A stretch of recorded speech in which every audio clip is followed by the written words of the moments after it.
Thank you so much for joining us today for the Pastor's Potluck Podcast. Here on the Pastor's Potluck, it's similar to a normal potluck where you might get something that you want and there may be something that you just want to pass up altogether. And that's okay. There's something here for everybody. Our goal here is to encourage you and maybe in the process entertain you. If you're ready, let's dig in. Welcome to the Pastor's Potluck Podcast, where our jokes are like Wi-Fi. Sometimes they don't connect, but when they do, it is magic. It's like I did not the mean guest to Wi-Fi kill you. at the hospital. I'm sorry. I did not mean to try to. I've never killed somebody with a joke. I can't get rid of my cough, so it just comes out when it wants to. Please don't turn off the pod right now. Stay with us, please. We're gonna get somewhere eventually good. with our conversation today. That's right. It's cold. A little chilly. No, it's not. It's a lot chilly. Nah. It is. It will not get above freezing, like water freezes at the current temperature outside. Yeah. That's what happens when you're this far north of the equator. I know. On And this tilt. somehow everybody that lives here wants to tell me that we live in the South. That's what I'm saying. No, I do think it's the South. No, there's one state between West Virginia and Canada. I like it that way. It's a buffer.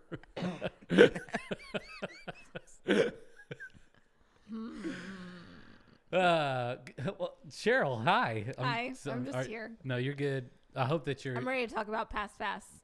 Pass fast. pass fast. Not like Kings Island, the fast pass. Yeah. Not to be confused. Fast. All right. Can you tell our coffee has worn off long time ago? Or am I too caffeinated? Or are you too caffeinated? How many caffeinated drinks did you have today? I just had an Alani, See, you're good. but Are you like one of those like Scott types where he just sips on it for like a couple of hours, or you just like still like to enjoy it while it's cold and has some carbonation in it? trying to think of how long it took. I mean, considering the temperatures, it stays colder longer right now. For but sure. No, I probably don't spend 2 hours on it. Maybe I do. I don't know.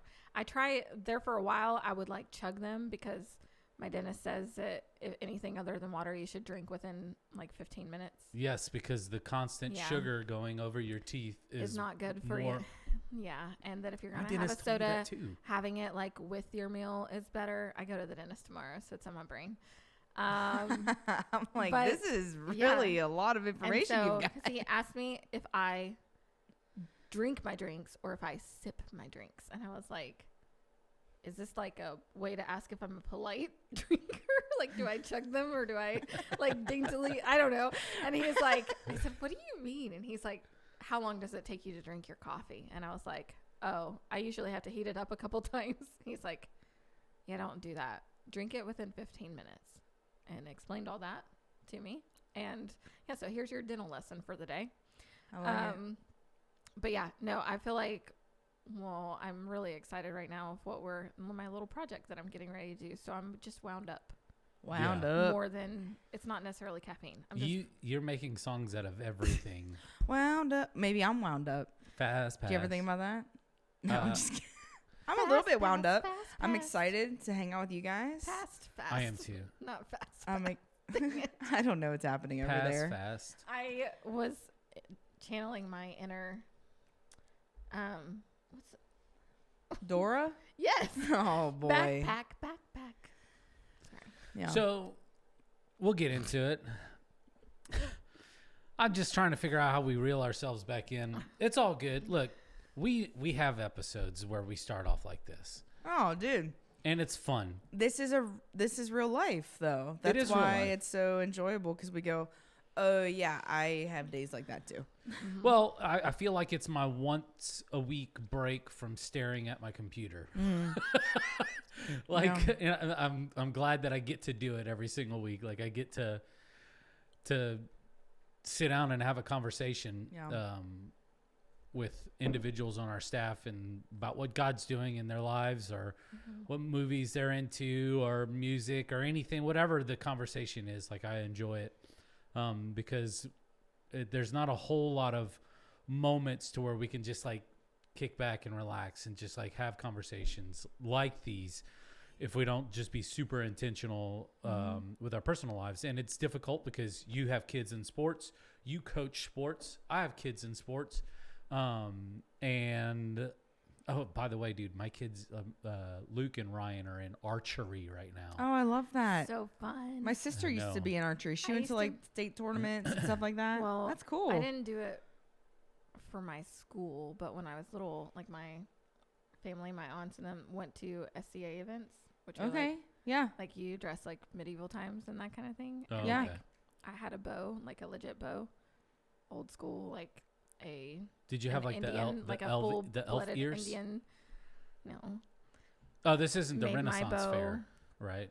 and No, I think this is more of like so it was a lot of times combined, but they like mountain men type of gatherings. no, like I mean more like there were people dressed Renaissance-y. Like there was a lot of, my aunt used to do the costumes, and I remember the one year she tried to help me, like have me help her make my tunic and stuff, and Fun. I learned that I am not even good on a sewing machine. So she politely told me that wasn't my gift, and it made me get away so I didn't ruin it. And I was much better at shooting the bow at the time, but That's I cool. haven't shot a bow in a long time. But it was a lot of fun. That's Yeah. a fun new adventure for you Archery. guys. I also feel like Renaissance fairs are getting too much into like the mystical and magical and fantasy realms. Yeah, the ones I went to when I was young didn't like. No, that like Yeah. I've been to Yeah. ones where like it was you Yeah, had a sometimes, yeah. blacksmith and somebody was actually making Yeah. chainmail. Mm-hmm. Like I feel like if you go to the Renaissance fair now, they've got a dude that's 3D printing stuff, and you're like, Yeah, this doesn't fit the time, yeah. you know. And he's got like elf ears on, Not the 3D prints and and the resin dice. yeah, and they're like, I can I like that, can I though. fancy you into a potion? And I'm like, bruh, potions don't exist. I like, what are you doing? Like, I just want to go here. I want to eat Dayquil's pretty amazing. Dayquil. Or What? NyQuil. Like that's a potion. It's a potion, she that's says. that's like a modern day potion. See what I'm saying? Like in the old school times, they would probably think that's a potion. It's like a get well potion. Sorry. I'm talking about like stuff that you see in like fantasy I think he games and hates me books right and now. stuff. Not like, oh gosh, I'm weak. I know what he's talking about. Day- Dayquil is a potion. Hard time. They have it No. on the shelf Potions. next to the 3D printed figurines. That was pretty good. I liked it. It caught me off guard. So I'm gonna How do we continue to do. segue into our conversation on fasting? Well, so fasting has been around for a very long time, even since the Renaissance. Longer than potions. Longer than potions. Yeah, but we are continuing our conversation on fasting. Last week we had a fantastic talk with Pastor Scott, kind of like this introduction of what fasting is, and just a really good biblical standpoint and viewpoint on it. And today I wanted to kind of talk a little bit more on the personal side of things.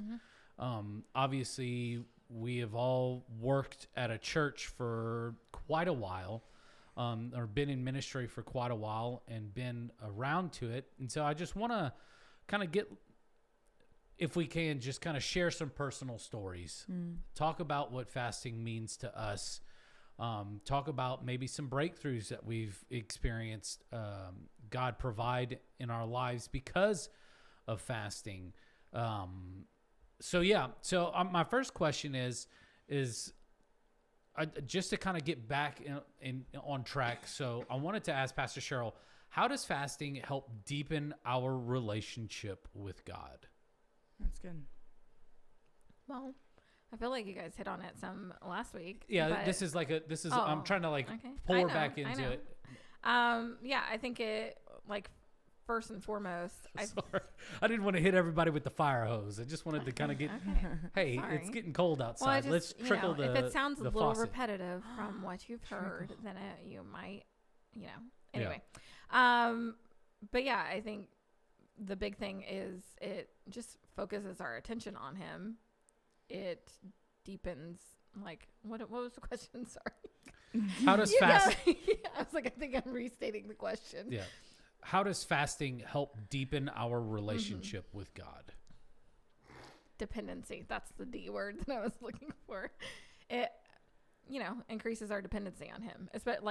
Especially if it's a food fast, I think you become dependent on him to get you through in those moments where, like, a lot of times in life we can easily feel like it's us that's getting us through. We take care of ourselves. We're the ones doing this and doing that. And so I think it reminds us that we are dependent on him, to seek him for those things to get us through instead of putting the effort on ourselves or realizing, we can do this. Or So to kind of like whenever you go through a fast, what does refocusing that dependency that or strengthening that core belief of like we have to rely on God, what does that look like for you personally? Like, to whenever you were going through a fast, you're like, okay, I have to realize that I need God more in my life. I'm dependent on him. What does that look like for you? Like, in terms of like what changes? what changes? Because a fast is a very drastic Yeah. change in an Yeah. individual's life. I think my thoughts and my mindset shift. Like, I don't know. I think that there are a lot of times that I just, he's there in the back of my mind in ways, but like not at the front of my mind. You know what I mean? Yeah. Like, and so it's almost a shift of my thoughts where before, when I'm hungry, I'm thinking, oh, what kind of snack can I go get? And now when I'm hungry, it's, hey God, can you help this hunger pain go away a little bit? Or, okay, God, can you? So it's just, I think it's where your thoughts are directed, like, and that kind of thing. That's the biggest thing for me, because I think, individuals have thousands of thoughts every single day. And so it changes to where your thoughts are focused more around him more than anything else. Yeah, it's so good. So many times, just like you said, like our thoughts it's just natural to go, okay, like I feel like I'm hungry. Like, look at the clock. What time is it? Okay, what options do I have around here for food? With all the fast food places and restaurants that are around us, and even Walmart and Aldi, just within a stone's throw from us. It's so easy just to be worried about the things that are physical. And what a fast does for me, because I'm always challenged to do something that's physically related, like to take something out, not social media or anything like that, but just to take a break from eating. And it's just like you said, God, I am struggling right now. For me, that shift happens to where I don't even bring about like the pain that I'm feeling physically anymore, because I've come to realize that if I don't focus on those things, then my desperation prayers are more geared towards the things that I'm praying for. Because so many times we can get caught up in just like the pain. Like, I'm withering away, Lord. Give me the energy. Give me. And if I take my focus off of the things that are physical, then I feel like I can spend more time focusing on the things that are spiritual. But I love that it's just like, hey, like, it is a good reminder. Hey, now it's time to pray if you're hurting. Yeah.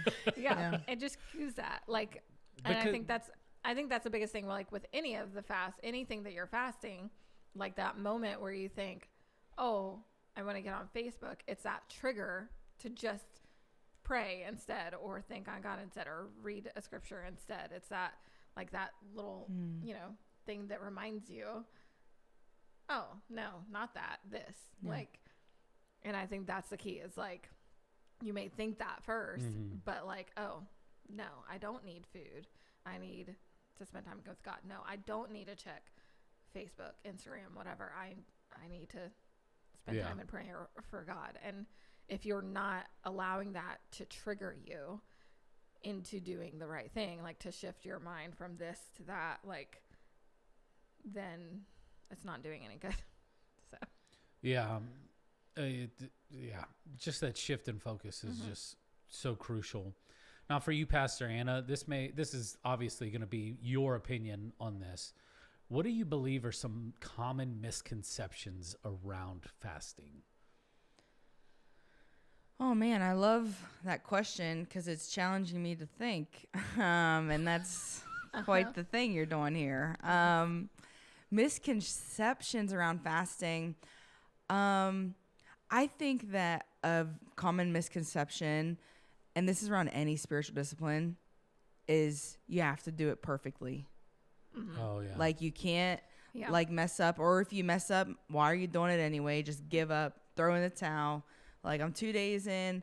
I was actually on the phone with Paul, my husband, a couple nights ago, and I missed like my time, and I didn't even know what time it was, and I broke my fast. And then I realized what I was doing, and I went, dang it. And he goes, what happened? I said, nothing. I gotta go. I'll talk to you in a minute. And I just took a minute to go, man, God, like, how easy was it for me to forget about you and this plan we made together? Like, how easy was it? And then I just took a tiny minute. I'm not talking like I got on my hands and knees and cried, but I just took a minute for my heart to get recentered and going, okay, there's a reason we're doing this. Like, this is no reason to give up. Let's just restart right now. Yeah. In this new minute, let's restart.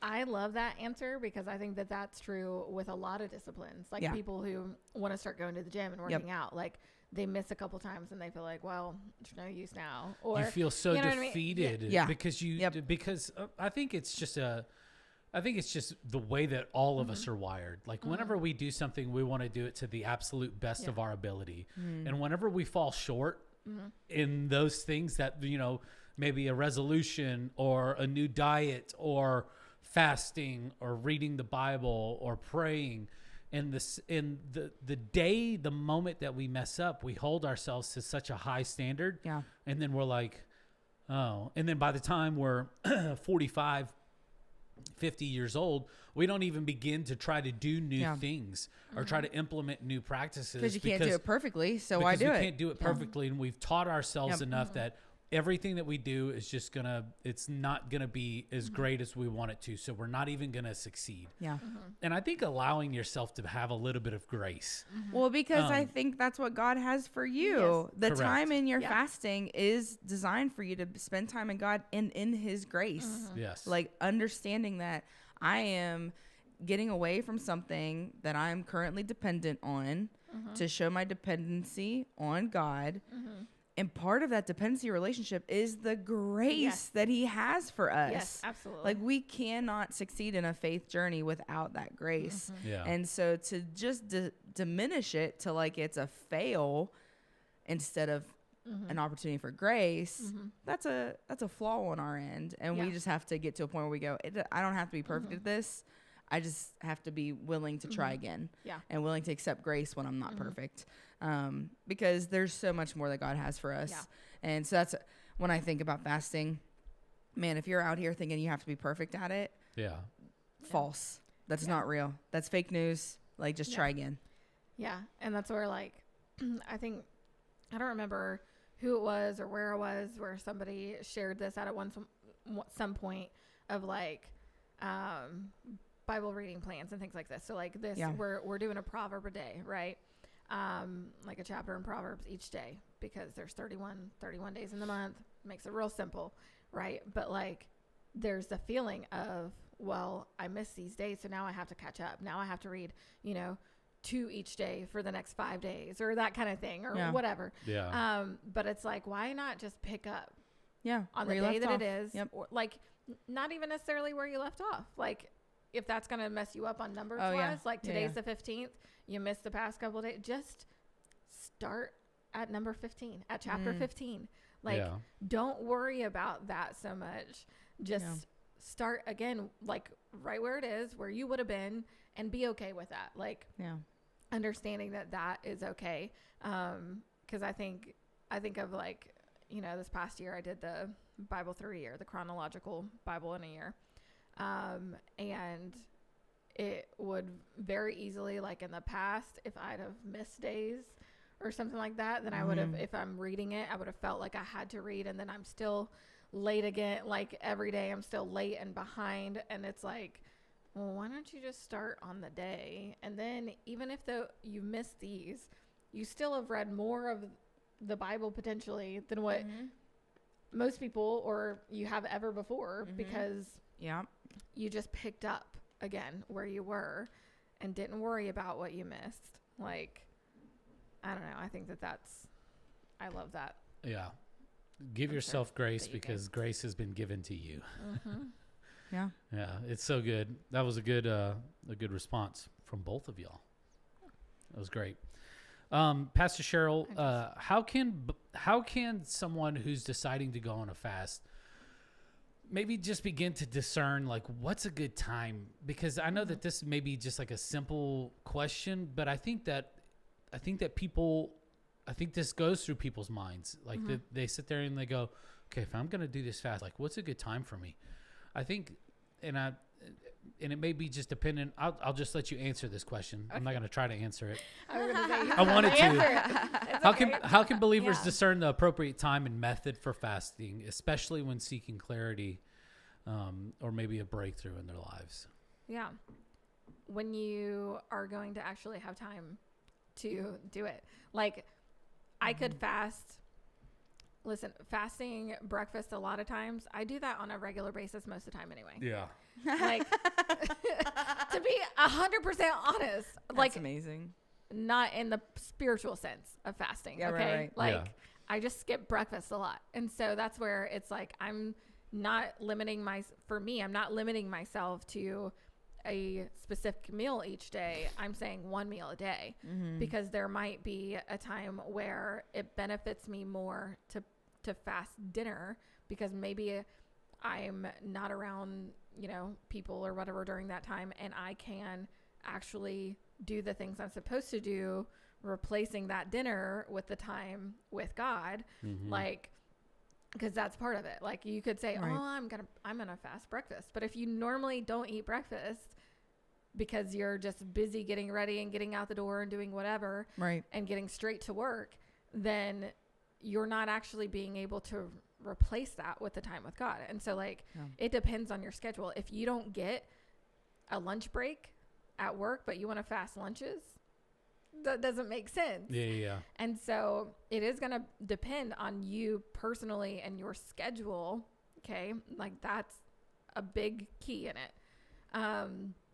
But also, I think, like, knowing I think it depends on your schedule. Like, Proverbs is full of wisdom, right? Yes. And sometimes you just got to exercise a little bit of wisdom in it, of knowing it's not so much like the spiritual discernment thing that you have to do to know when you should fast. You know your schedule. You know what you're doing at this time of the day, typically most days. And if you're not going to be able to have the time to focus in on God in whatever thing you're fasting, then it may not be beneficial to do it during that time. I think sometimes we over spiritualize things a little bit.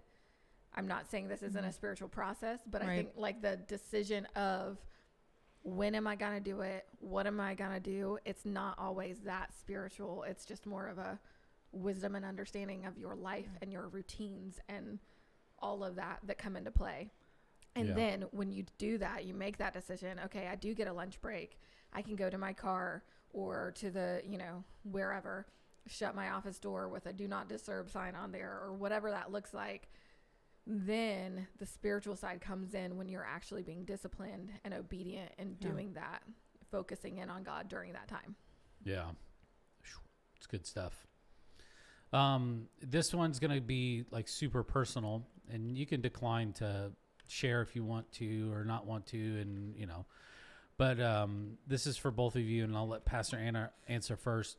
What personal experiences or testimonies have shown you the power of fasting to transform your spiritual journey? I'm going to reserve to tell my own spiritual journey adjacent story.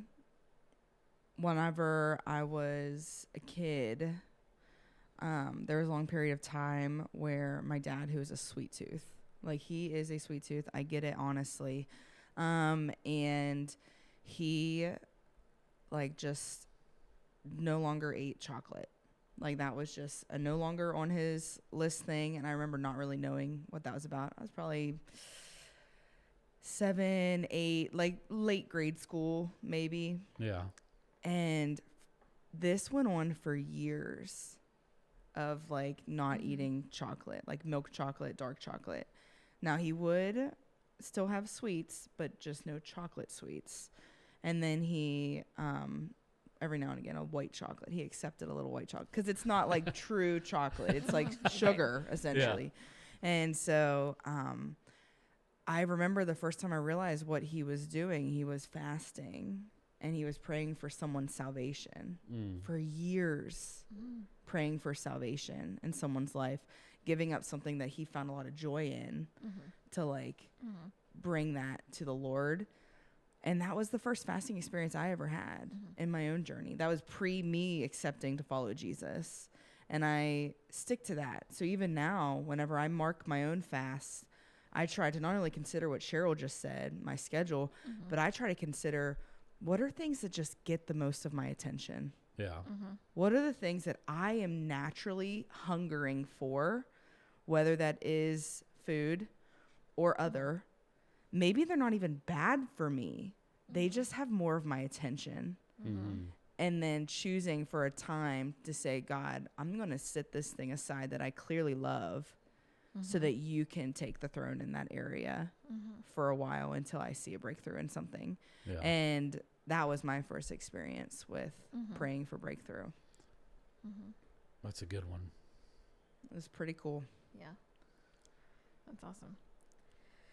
I don't know. I've done a lot of different fasts in my life.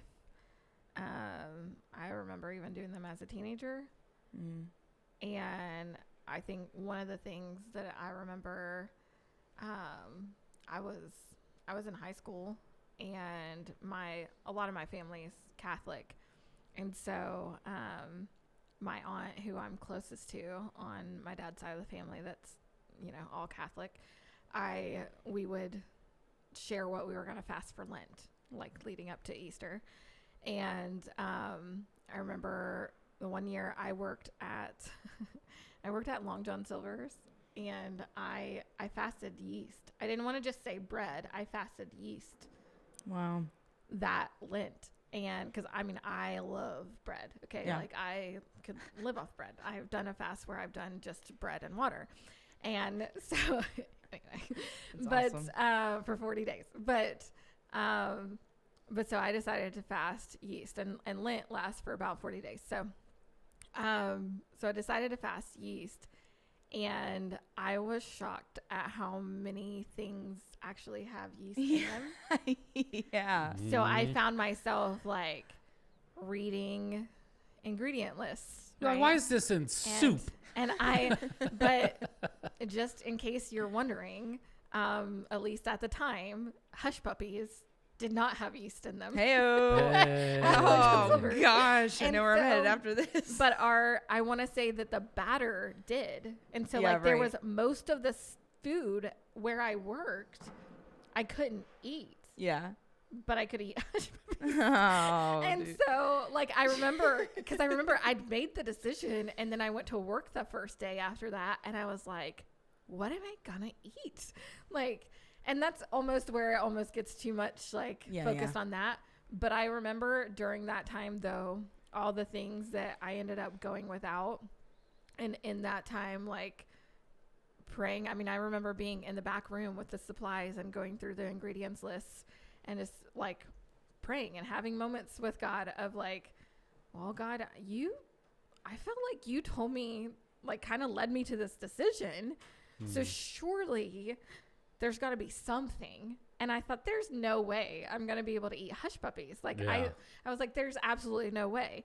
And sure enough, there was a way. But I just, in that little thing, I know that's a really silly story, but in that little thing, I remember like, oh, okay, God, when I thought there wasn't going to be any way, you made a way. Like you made something available to me in that moment.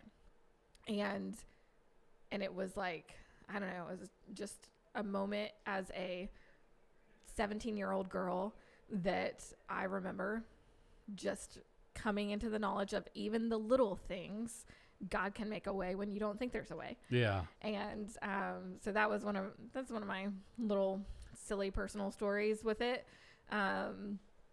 But I know that there have been many times where I can't even remember all the different things of why I fasted or what I did. I know that there have been times where I've gone on like the extended no food, just water. I was telling Anna a story earlier of a time where it was a season where I honestly didn't know where my life was headed, and I didn't know what was next. I knew I didn't want to stay in, like I wasn't in college at the time. Like I had stopped going to school, but I didn't know what was next or where to go from there. And that was when I did that 40-day fast of bread and water. But I didn't just gorge myself on bread. Like I didn't allow myself to, eat a whatever. But I did allow myself that on days that I felt like particularly weak, I would allow myself like one vegetable or a juice or fruit or something like that. And I was traveling back from visiting a friend. I'd gone and like, maybe it was to a special service or something. And the only thing around was a Wendy's. And I was like, oh, they have baked potatoes. Well, they were out. So I got French fries. And then I had to get gas. And I puked the French fries at the gas station because that was not the right thing to get, apparently.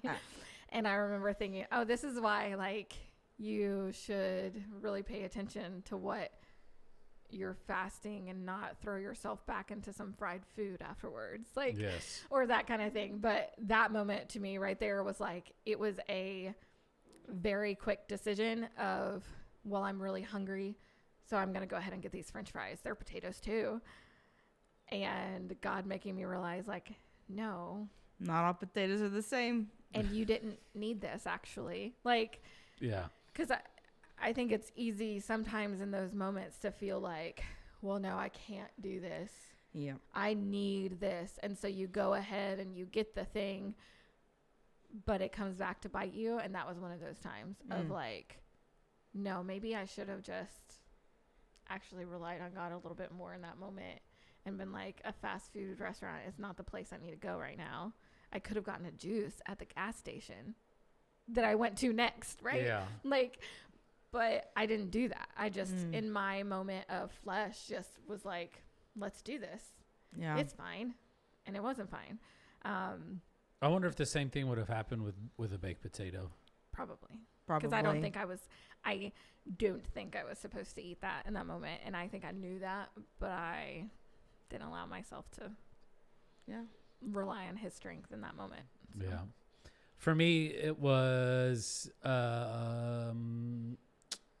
January of 2020. I'd started a fast just because I had so many different experiences with working at church, some very high moments and also some very, very, very low moments. And just through conversations with Erica and just talking through all the experiences that we had gone through, we had made a decision just to like really, really pray and seek God and try to see what God had for us, because I did not want to be in ministry anymore, just because of experiences that we had gone through. I had just recently been reunited with my family after 4 months of working in 2 states over from where they were at, driving, meeting in the middle once every month, or Erica would come meet me, or I would go fly over there. And it was just brutal, how all that situation went down. And I just said, if this is like what ministry is all about, like, I just can't put my family through this anymore. I said, I've heard the stories. Like, I understand it's not always rainbows and butterflies, just because of like, the situations that people go through. But God Almighty, if this is the way that every church functions, I just don't want to. I just want to be a butt in the seat, and I'll find a place that I could serve and not be in charge, and let somebody else deal with it, because we'd been through so much as a family, and so we just wanted to pray and just say, God, like, what do you want for us? Do you want us to stay in San Antonio? And then the pandemic hit, and then it just kind of forced us to like really stay indoors, and we all went through this. Like, you get tired of your crap really fast whenever you are forced. We just went through it this past week. How stir crazy were all of us whenever the storm came through and literally locked everything down for just a couple of days. You're like, you doom scroll on your TV of like things to watch, and we get tired and frustrated because our kids are always like, "Hey, can I have a snack?" and this and that, and so. But whenever you're forced to do that for a couple of months at a time, it's because of the pandemic. It literally the only place you can turn to is God, and so yes, we spent a lot of time praying and asking and seeking clarity and direction. Because we knew that we weren't going to give up on the church itself, and we knew that we wanted to be a part of it. But the question was, God, what does our role look like in this whole picture? And so obviously going through that and praying for it and fasting and then seeking direction in that, even still not being okay with what God was asking us to do, we still wanted to be obedient with what it was. And so that whenever we got to that decision of, all right, let's just put my resume out there and see what happens. And then someone getting in contact with me and saying, hey dude, your resume sucks. I can help you out with that, and then like with a placement company. Yeah. That's literally how the conversation went down.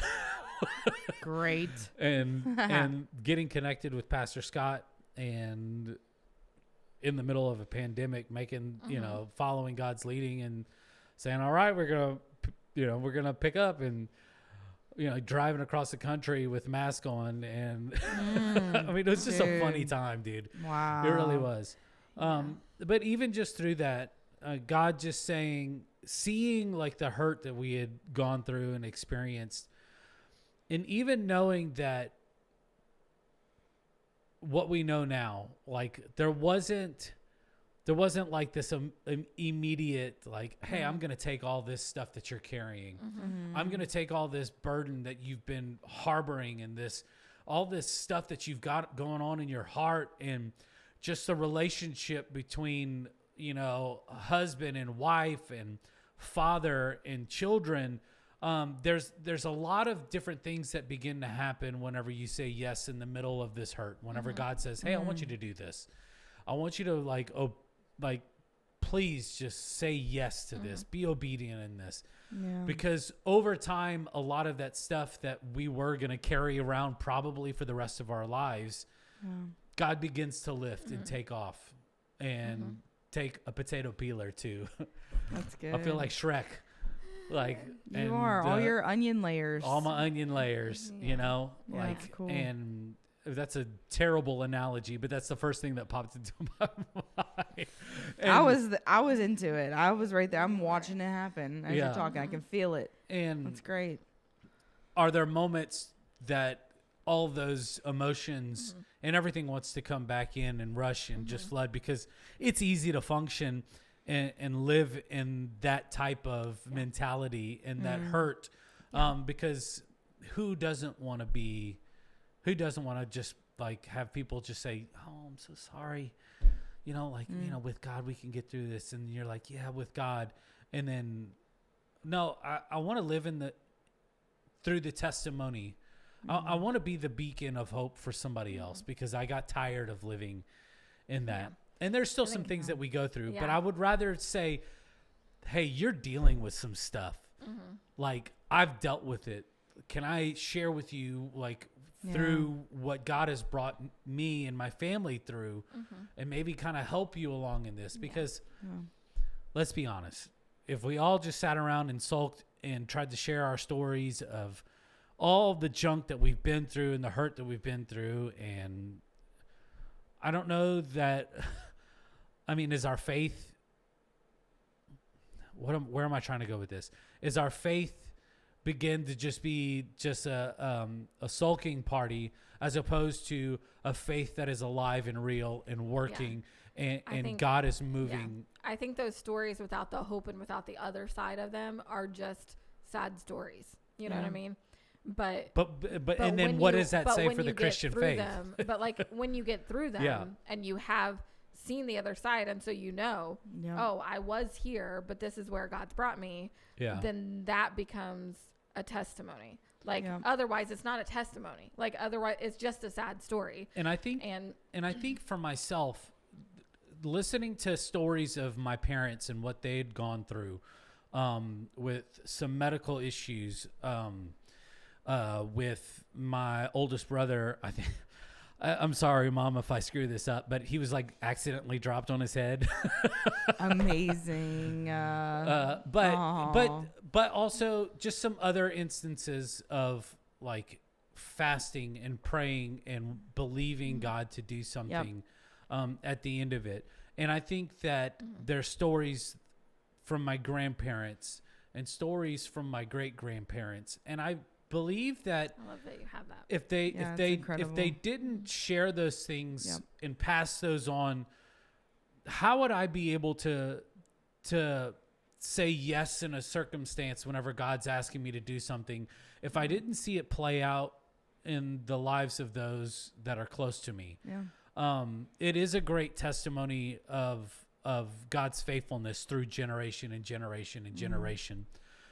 But I'm glad that I can continue to do those things and show my kids, because they're gonna be, you know, they're gonna come to a head with those similar types of situations in their life, and my testimony for them will be, look, I've tried to do it on my own.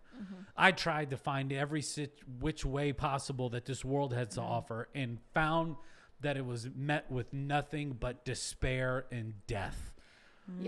And I can tell you why this works out, because this is the only thing that is alive and real.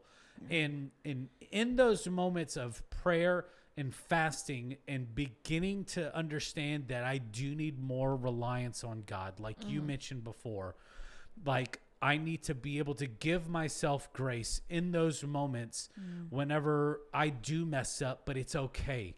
Like, to continue to get up and take another step in my faith journey that's on the wall behind us. LOL. And move forward and take each and every single moment and just say, look, I'm not perfect, but with God, I can begin to move towards perfection. So I have a story that's along the lines of the Lent fast that I like talked about, but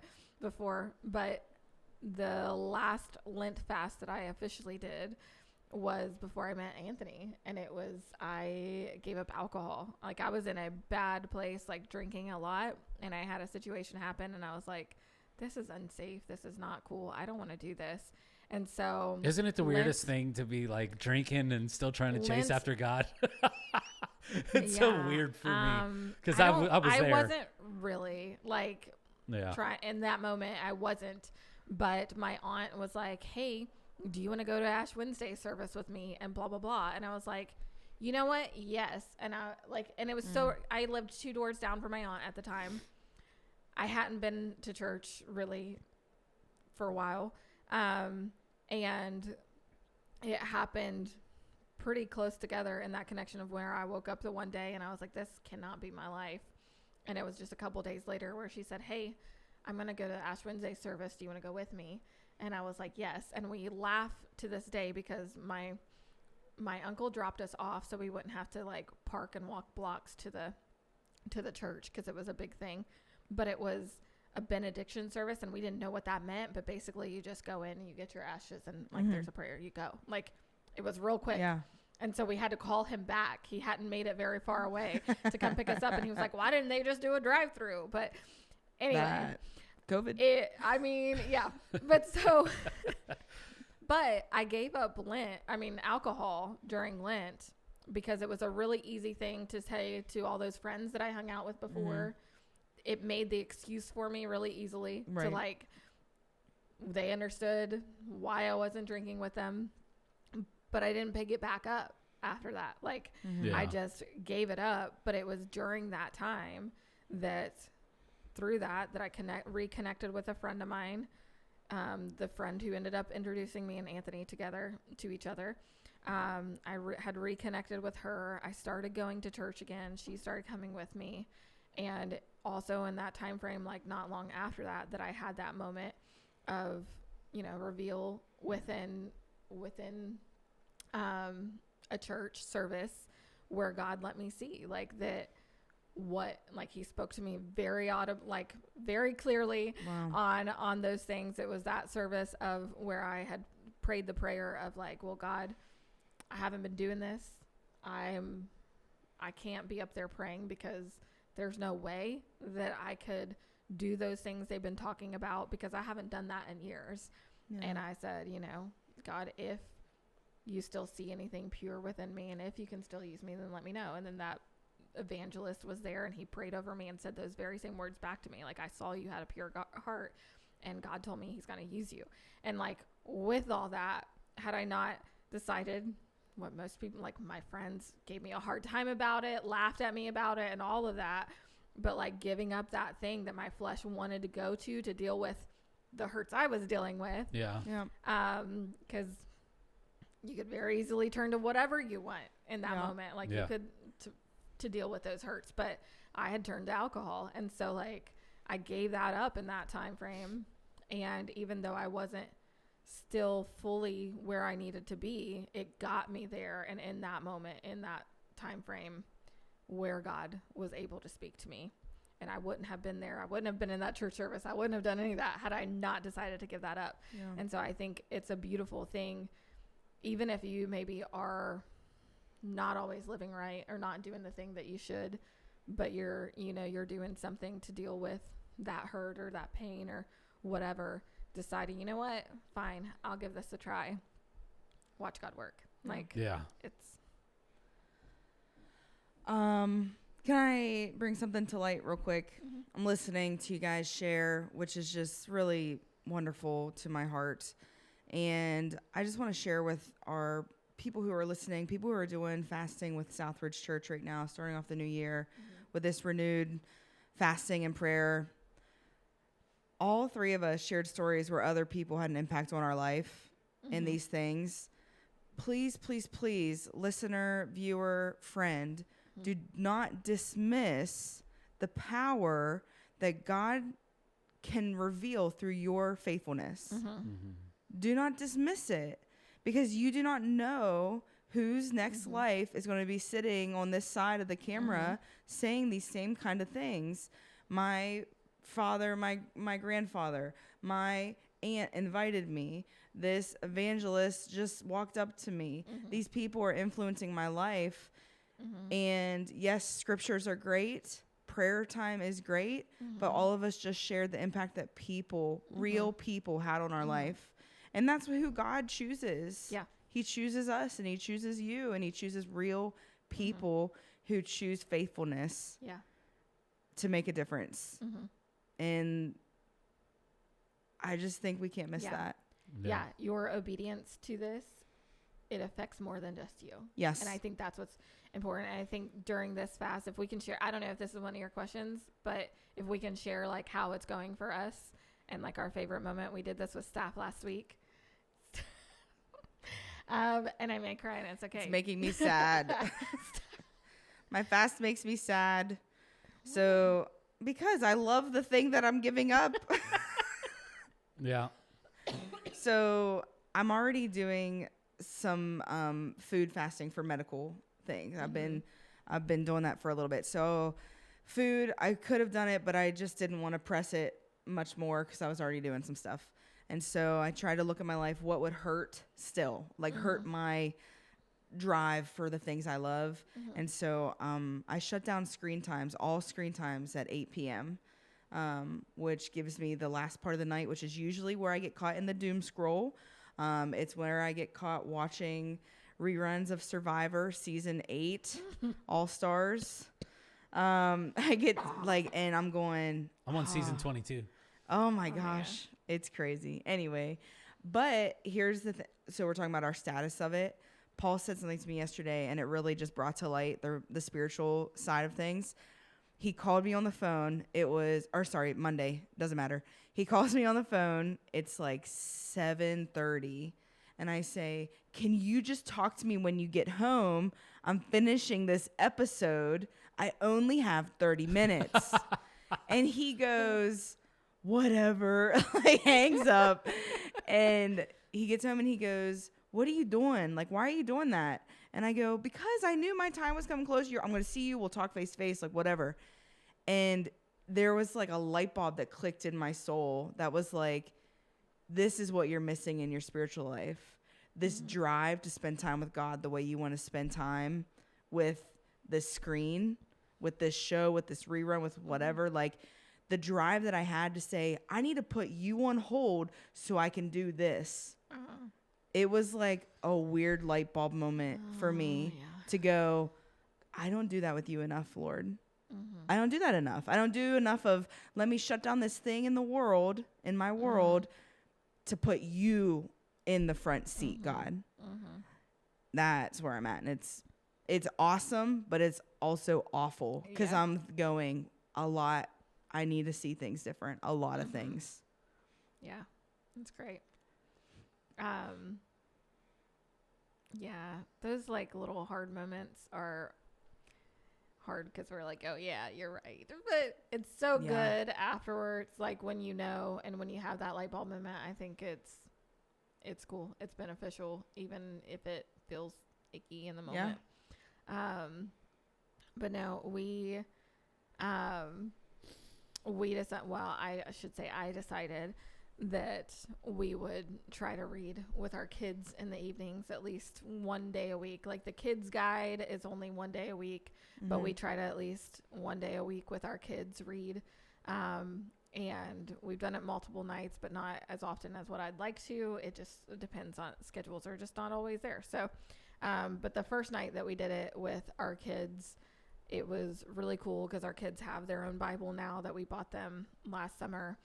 And so they went and got their Bibles and we split up the chapter and we each read some, and because they're like Esme and Carter both read really well now. And Esme half the time corrects Carter on the words because she's that type. It's Josephus. Yeah. It was Nathaniel. But anyway. But we did this like the first night we did it. We do it, and then they go off to their little sides, and like their little activity was to either write a prayer or they could draw, a thing. And so, and it was about writing a prayer about how to be right and fair, like, and treat people well. And so seeing their little prayers was sweet, like super sweet and cute. And then what hit me the hardest was because it was like their little prompt was about how or their initial thing was like, hey, give up, instead of spending some time on your tablet or on a game or like whatever, maybe spend some time with God. Well, so the next day we go to do our reading, and Carter's like, well, I already read to chapter 7. And I'm like, oh, well, then you can read it again with us. And I was like, why did you do that? I said, we only read 1 chapter a day. And he goes, well, because this morning I just wanted to spend some time with God. That's cool. But it was one of those moments, though, because I was like, oh, like, he's already read like 5 chapters today. Yeah. And spent that time with God. And I have not done anything. Yeah. Yet. Like, cool. Not really. Like, and it was like, oh, like, this is really cool to see. And I love it. But it was also convicting of knowing, like, my 9-year-old son heard this just yesterday and decided to go ahead and do it today without any prompting from us. Right. It wasn't in our family time of doing it together. I didn't have to, like, he did that before we came downstairs. Like, because it was during a snow day, you know, or whatever holiday. The last 3 weeks or so have just been a blur. The 3 weeks of Christmas. Yes. But so, you know, they were, a lot of times they'd get up, Carter wakes up super early, so I have no idea what time of the morning he did this, but he had done it. And then Esme was like, what? But now we can't read, you know, but I was like, no, it's okay. We're still going to read this. But then we missed a couple days, and when we went to do it again, I was just going to pick up in the chapter we were. And she was like, no, we have to read this. She's a perfectionist. And I was like, and I said, no, it's okay. We don't have to. It's fine. And she goes, I don't want to miss anything, Mom. That's cool. And that was a moment too, because it was like, she doesn't want to miss this part. Like, and when do I like wake up and decide, no, instead of doing this, I'm going to spend time with God. And when do I do this where I'm like, no, I don't want to skip over this, like glaze over this, because, you know, I think as adults, a lot of times in our scripture, we're like, I don't want to read the rules and the laws again, or I don't want to read the genealogy, you know, we want to skip over that. But what are we missing in the process? And I don't know, cool. But that's been our cool stuff has been more to do with how our kids are taking it and how our kids are starting that discipline early. Like, because I think for me, I didn't know about this discipline or doing this discipline until I was a teenager and I had a youth mentor, you know, but it goes back to that, like the people who are around you, like you have I didn't have generations upon generations like teaching me these things. Like my grandma was in the faith more than what I knew, but I didn't know how much until after she passed away, like and at her funeral, like. And so I think like, but we can start that for them and their kids and those beyond them. And so I think it's cool to see and remember that it is not just about you, like. That's cool. But all right, time for a mystery meat.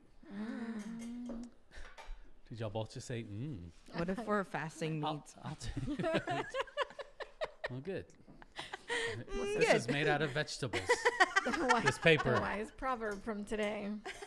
Vegetables are better with a loved one than a plate of vegetables is better with a loved one than a steak with someone you hate. Yeah. Sorry. If you could be in one TV show, which one would it be and why?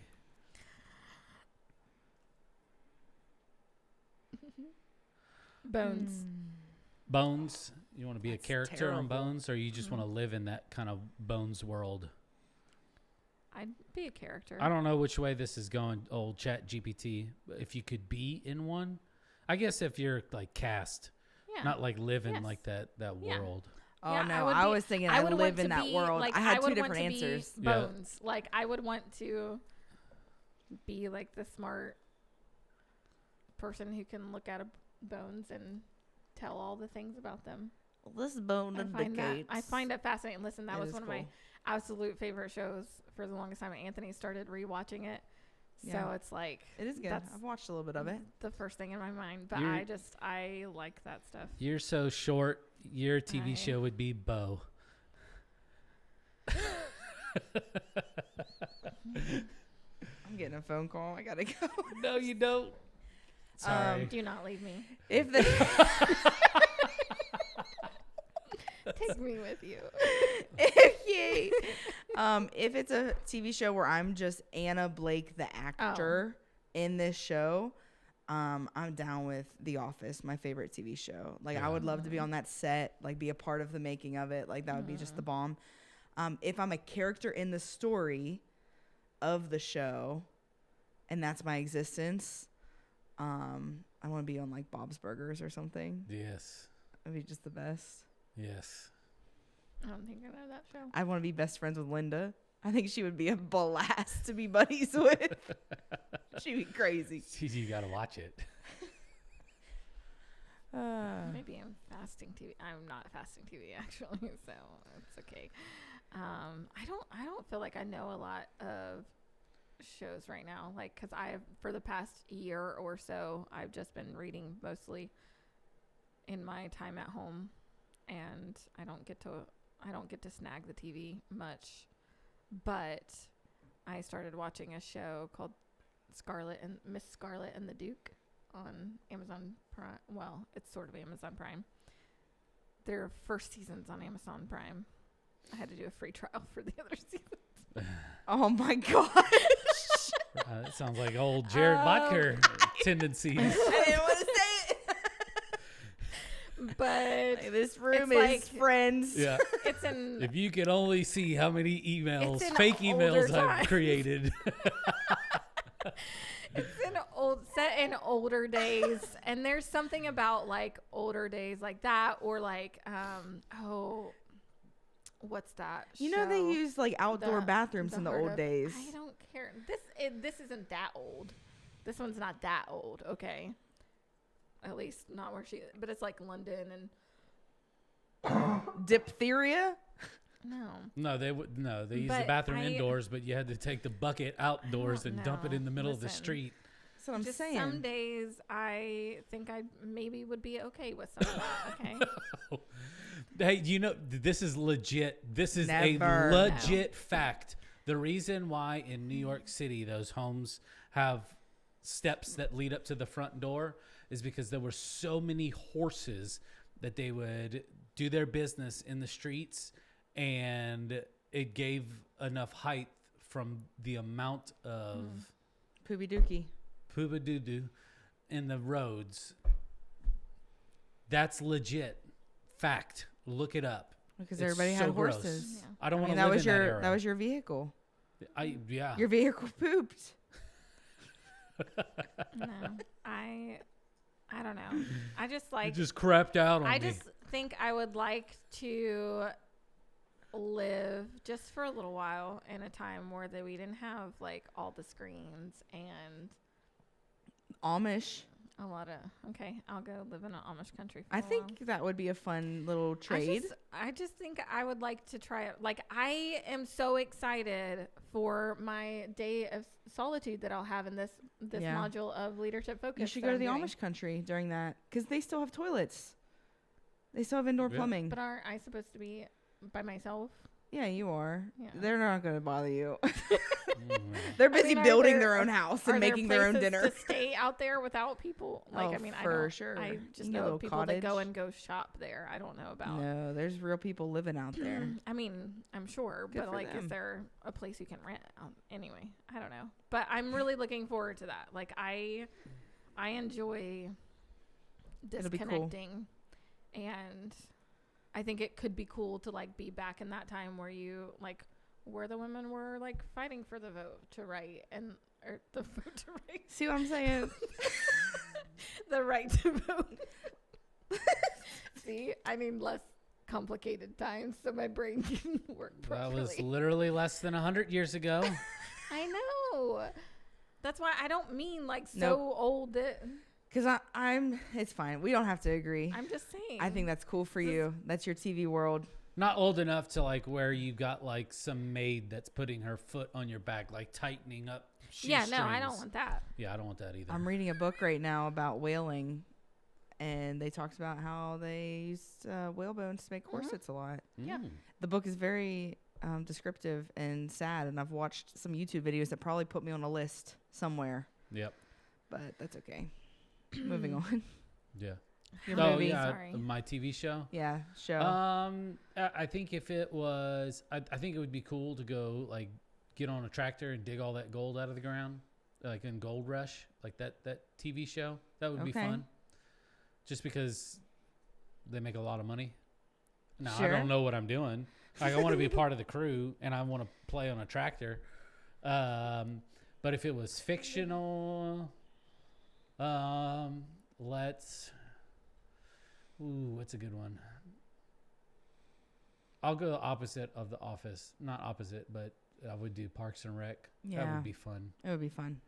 Just to be just there. just a dysfunctional Are you place. are you in the world or are you an actor on the show? I'm an actor on the show. Okay. Yeah, that's great. If I'm in the world, Futurama. Yeah. Why not? Yeah, exactly. stuff. Why not? Very cool. Cool. I enjoyed this conversation today, gals. This was great. See, if we were back in the day, Cheryl, you'd be used to that greeting. Are you used to that right now? Gals? Yeah, that's crazy. Yeah. There wasn't nothing 1950 about that. It was exclusively 1950. Wasn't? I don't know.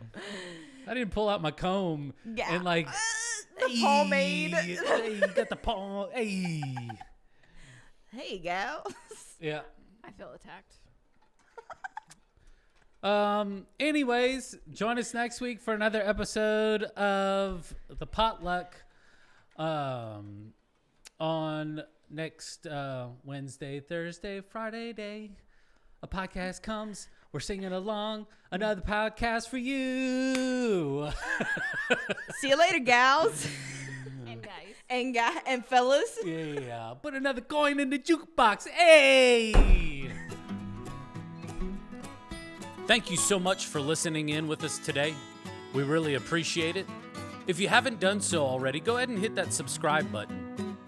You can also follow us on social media, on Facebook, Instagram, and you can also watch the video version of this on YouTube as well.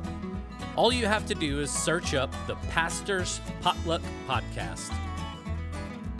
From all of us here, we want to say thank you, and we'll see you next week.